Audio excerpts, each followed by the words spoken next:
নমস্কার সবাইকে। তো জিটি নিয়ে অনেকেই অনেক দুবিধায় আছো। তো দেখো, এই এক্সামটা কিন্তু 2022 হয়েছিল টোটাল 230 জন নিয়োগের ব্যাপারে। তো অবশ্যই এখানে কিন্তু কোয়ালিফিকেশান আসলো যে গ্র্যাজুয়েশন, তাছাড়া বিএড ম্যান্ডেটরি। তো এইবার ব্যাপার হয়েছে গিয়া, এখানে টোটাল যে 230 জন নিয়োগের ব্যাপারে সেখানে একটা রিজার্ভেশন একটা ইস্যু হয়ে গেছিলো। সেখানে যে এসটি পোস্ট, ঠিক ওইখানে অনেকটাই বেশি আসলো, বা এসসি বা ইউআর এরকম অনেকভাবে রিজার্ভেশন একটা ইস্যু। তো সেই ব্যাপারে পরবর্তী সময় সেটা কিন্তু কোর্টে যায়। তো কোর্টের মধ্যে একটা কেস হয়, সে এখনও কোর্টের থেকে সেই কিন্তু তার রেজাল্ট এখনও আইছে না। তো কী হয় এটা পরবর্তী সময়ে দেখা যাব। তো যখনই কোর্টের থেকে রায় আইব কিন্তু এটা কিন্তু খুব তাড়াতাড়ি কিন্তু সেটা প্রসেসটা হয়ে যাব। তাছাড়া কিন্তু শিক্ষা দপ্তর বা মাননীয় আমাদের সিএম স্যার এটাও কিন্তু অবগত আছে এই বিষয়গুলো নিয়ে। তো অবশ্যই এইটার খুব তাড়াতাড়ি হইতে বা তার ভালো একটা রেজাল্ট হতে পারে। যখন কোর্টের থেকে সেই তার রায়টা আইব তো অবশ্যই তার উপর কিন্তু খুব ইমিডিয়েটলি কিন্তু অ্যাকশন হইব। কারণ কি এটা অনেকটা প্রসেস হয়ে গেছে, 2022 থেকে সেই প্রসেসটা চলতেছে। তো এখন 2025 চলতেছে, তো অনেকটা লেন্দি সময় হয়ে গেছে।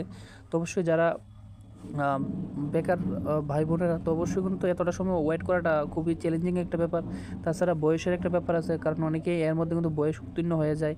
তো যেহেতু প্রসেস একবার চালু হয়ে গেছে তো সেটা কোনো ব্যাপার না। তারপরে পরবর্তী সময় যখন এই প্রসেসটা যদি কমপ্লিট হয়, নেক্সট টাইমে কিন্তু আবার এসটিজিটি পরীক্ষা হওয়ার সম্ভাবনা থাকবো, ঠিক না? তাহলে এই প্রসেসটা যখন কমপ্লিট হবে তখনই কিন্তু নেক্সট টাইম আবার পরীক্ষা নিতে পারবো গভর্নমেন্ট, ঠিক? তো অবশ্যই সেই বিষয়গুলো তোমরাও একটু জানা দরকার। সব কিছুর মধ্যে যদি কেস উইস হয়ে যায় তাহলে কিন্তু এটা নিয়ে সমস্যা সৃষ্টি হয়।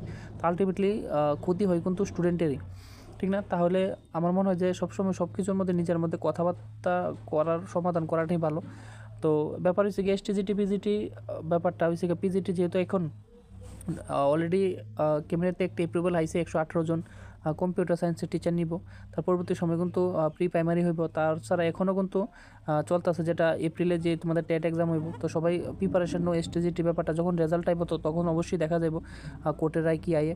কিন্তু আমি কমু যে সবাইরে যারা বুদ্ধিমান তারা কিন্তু এখন বইয়ে থাকতো না। অবশ্যই তোমরা কিন্তু টেটের লেগে প্রিপারেশন নো, ঠিক? যার 40 বা 45 মধ্যে বয়সে এখনও আছে, টেটের লেগে যারা ফর্ম ফুল আপ করছো তোমরা অবশ্যই কিন্তু টেটের লেগে পড়ো, ঠিক না? একটা ব্যাপার হলে কি, দেখো যেটা তোমার হাতে নেই সেটা তো নিয়ে চিন্তা করে এখন কোনো সময় নষ্ট করে কোনো লাভ হইতো না।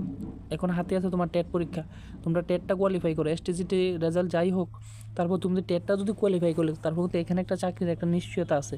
তো এসটিজিটির ব্যাপার কিন্তু অবশ্যই তোমার মেরিটে দিব, কিন্তু টেটের মধ্যে যদি তুমি কোয়ালিফাই করলেও তখন কিন্তু ওয়েটিং লিস্টে তোমার নাম থাকবো। তো একটা সময় না একটা সময় তুমি অবশ্যই চাকরি পাইবা।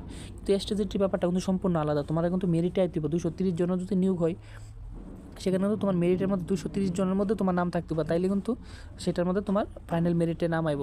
তো অবশ্যই অনেক কিছু ব্যাপার থাকে। তো এখন যেহেতু এটা সুপ্রিম কোর্টে বিচারাধীন, সেটা নিয়ে কিছু বলা যায় না কি হইব। তো যখনই তার রেজাল্ট বা তার রায়টা আইব তো তার পরবর্তী সময় কিন্তু এটা খুব ইমিডিয়েটলি সেটা কাজ হয়ে যাব।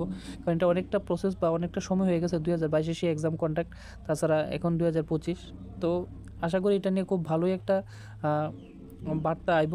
তো এখন দেখার বিষয় কবে সেটার ফাইনাল একটা আউটপুট আয়। তো এই নিয়েই বলার ছিল। তো আশা করি সেটা যেন খুব ভালো হয় এবং দেখা হবে আরেকটা ভিডিওতে।